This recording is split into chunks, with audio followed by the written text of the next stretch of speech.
Bien, el medidor tipo turbina prácticamente es otro de los medidores que tienen en su interior un elemento, solo que esta no es una obstrucción, sino que lo que tienen interiormente es un rotor. Entonces prácticamente ahí el número de revoluciones de este rotor, ¿sí?, que tengo acá, es el que es proporcional a la cantidad de flujo que está pasando por el medidor, el cual es acá a través de un sensor llevado a el elemento secundario. O sea, tenemos acá el sensor y esa señal pues es la que se lleva al elemento secundario, en donde vemos ahí directamente la lectura del medidor.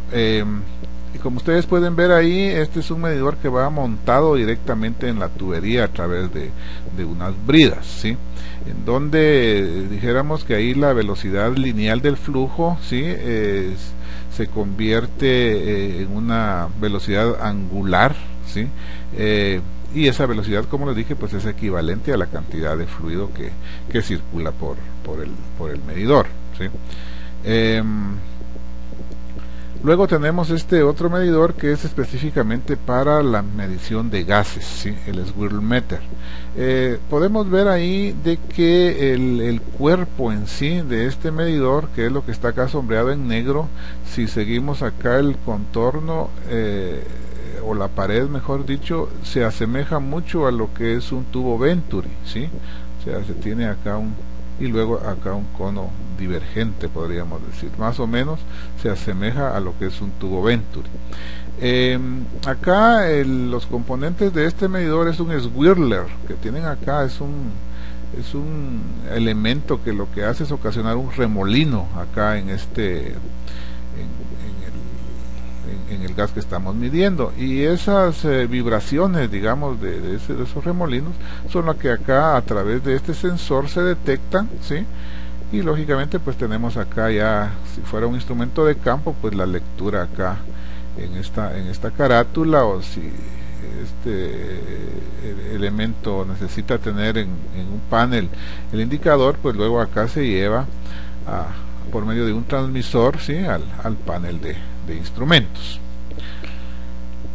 Acá pues tenemos una vista esquemática ya más real de lo que sería un swirler, ¿sí? Acá tenemos esta parte de acá, que es la que dijimos que es la que provoca un remolino, ¿sí? Y luego en esta parte de acá pues tenemos el sensor, que es el que detecta la vibración de ese remolino, ¿sí?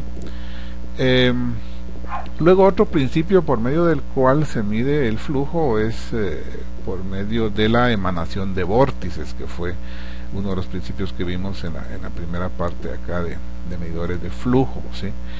¿Se recuerdan ustedes de que ahí vimos de que cuando un flujo pasa a través de un obstáculo, pues se tienen una emanación de vórtices, así como los que vemos por acá?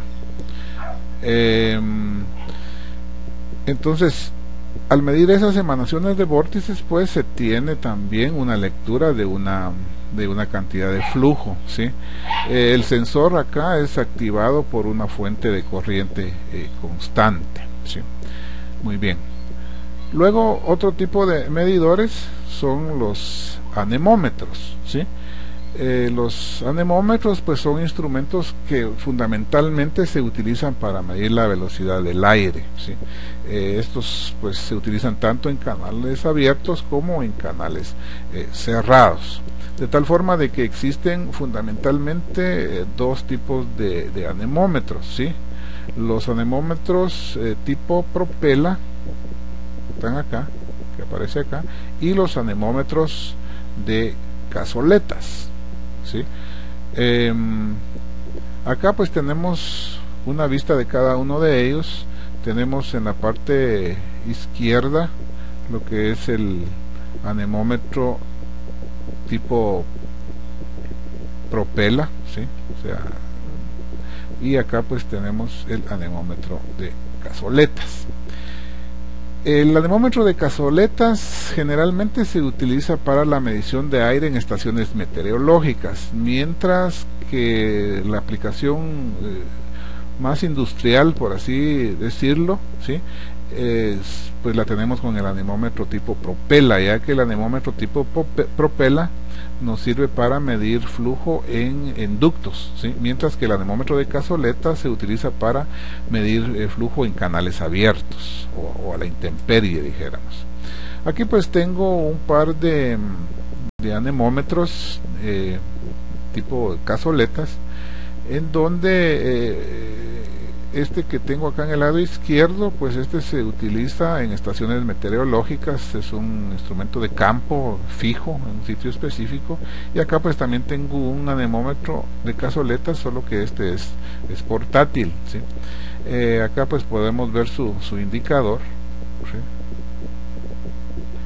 Y en este otro de campo, pues aquí lo que podemos ver es que no tiene indicador, sino que lo que tiene es un transmisor, ¿sí?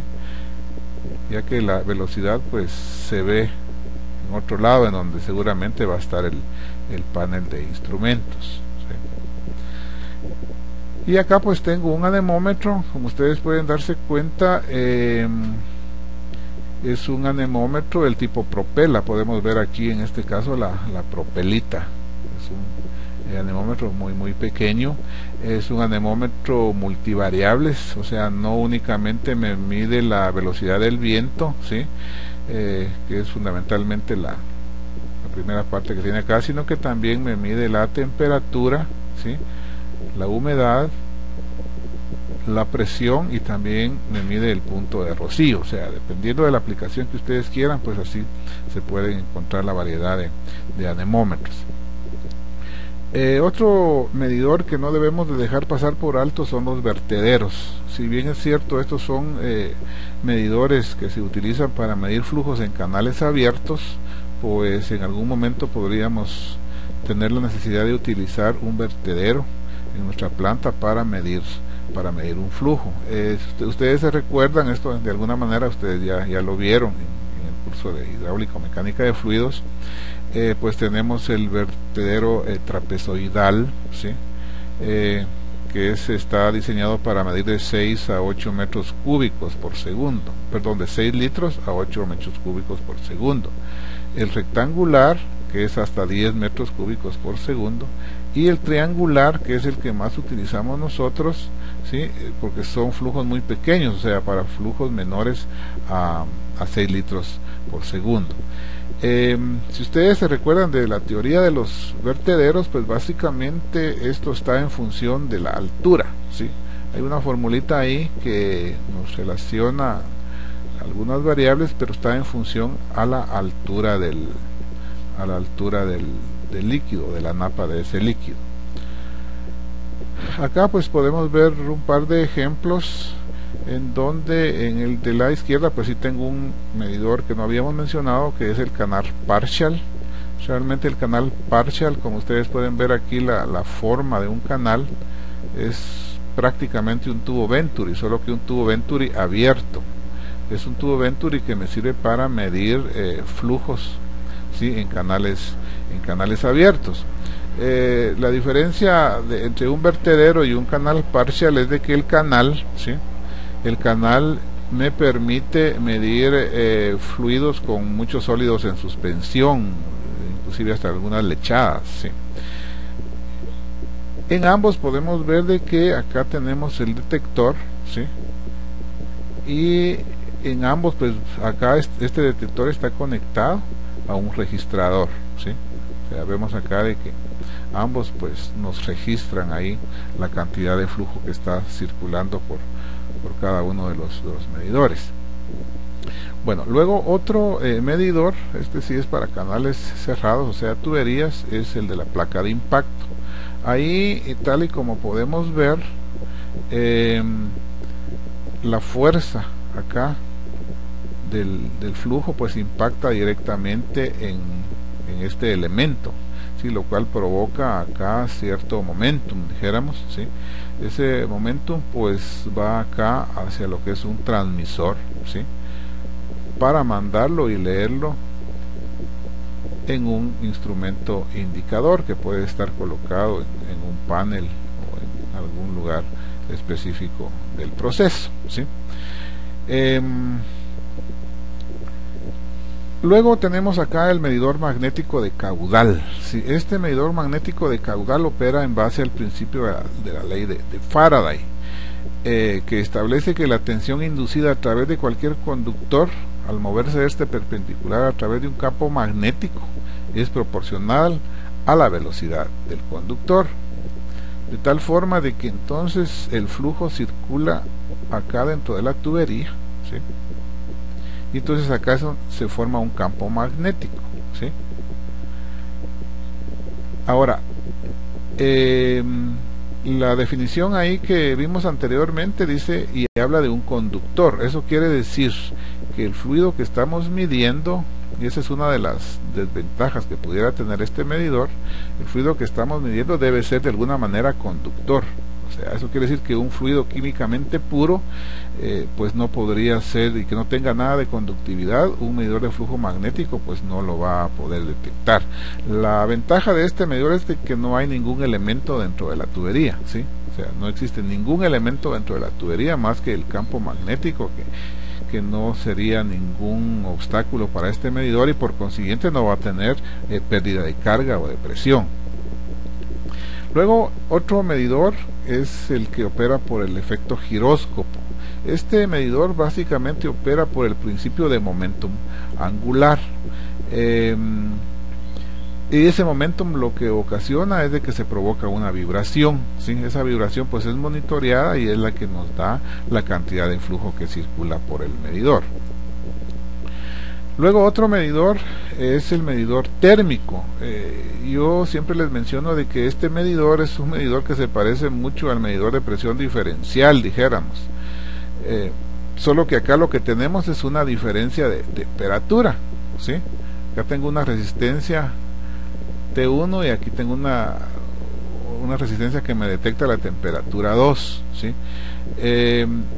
Realmente son dos principios los que utiliza este medidor: la elevación de la temperatura del fluido por un cuerpo caliente, o sea, eso quiere decir de que este fluido previamente se calienta, por así decirlo, antes de donde tenemos el detector T1, ¿sí? Y luego la pérdida de calor que ese fluido tiene en el transcurso de donde va de T1 a T2. Aquí hay una pérdida de calor, o sea, si este fluido previamente acá es calentado, ¿sí? Lógicamente acá pues se va a detectar un valor de temperatura, pero de este punto hacia este otro punto de acá ya va a haber una pérdida de temperatura, ¿sí? Entonces ahí hay una diferencia de temperatura. Entonces esa diferencia de temperatura es proporcional, ¿sí?, a la cantidad de flujo que circula por ese medidor. Y luego tenemos acá el ultrasónico, ¿sí?, que este es un medidor que por medio de ultrasonido, ¿sí?, detecta la cantidad de flujo que pasa por el medidor. Es otro medidor que o sea, tenemos en esta parte de acá lo que es el emisor, ¿sí?, o receptor, y por este otro lado pues también tenemos el otro transductor o emisor, ¿sí?, dependiendo en qué dirección vaya. Entonces acá este rebote acá es el que se aprovecha para medir la cantidad de flujo que pasa por el medidor, ¿sí?, por esas ondas de ultrasonido que ahí se pueden detectar. Y el medidor de Coriolis, ¿sí? El medidor de Coriolis es un medidor que detecta el flujo por medio de la inversión de las velocidades lineales y angulares. También es un medidor que provoca internamente una vibración, ¿sí?, y esa es la que se monitorea para detectar la cantidad de flujo que circula por el medidor.